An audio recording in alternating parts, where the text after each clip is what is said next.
La santé, c'est sérieux. Mais on peut quand même passer un bon moment. Regardez Démo avec masanté.re et changez votre regard sur la santé. Il faut des mots pour parler des mots. Mais quand 3 mots sont à placer sans rapport avec nos mots, c'est des mots. Et voilà les mots. Franchement, la musique du générique aussi forte que ça, on est obligé.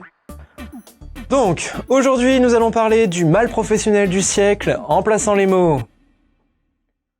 On est obligé d'avoir des mots qui n'ont rien à voir avec le schmilblick. Ah bah oui, bravo. Faites les malins en plus. Tu nous fais quoi? Je sais pas, ces derniers temps, rien m'irrite, j'ai des crises de larmes, enfin, même rater un épisode de Cut, ça me fait pleurer. Mon Dieu Seigneur Marie-Joseph! Mais toi, t'es en plein burn-out en fait. Un burn-out.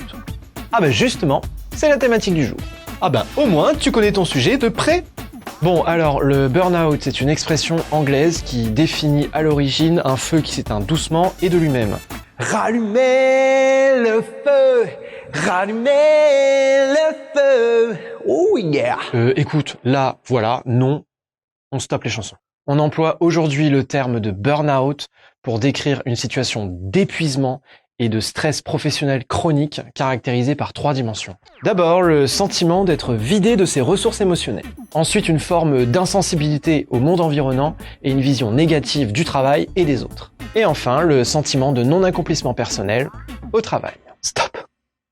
In the name of love. Chers téléspectateurs, chères téléspectatrices, sachez que chacun de nous, en fonction du moment, de sa personnalité et de ses capacités à faire face, peut plonger dans l'abîme du désespoir avant de rebondir.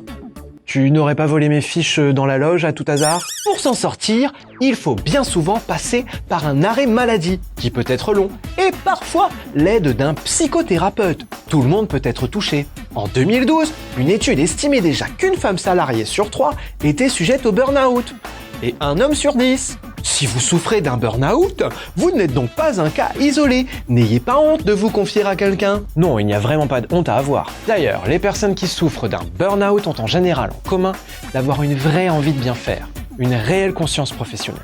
Elles souffrent alors de l'écart entre l'idée qu'elles se font de leur métier et les conditions dans lesquelles elles l'exercent. Ah tu veux dire que pour être heureux au travail, en fait, il faut pas être là avec ça.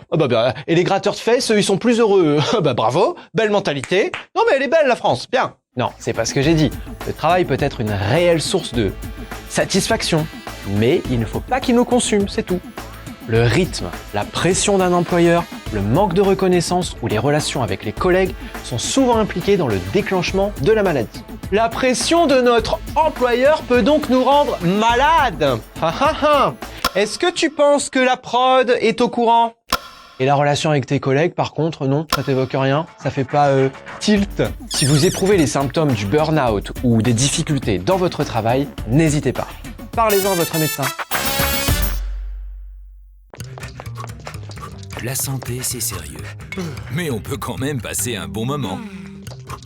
Regardez Démo avec masanté.re et changez votre regard sur la santé.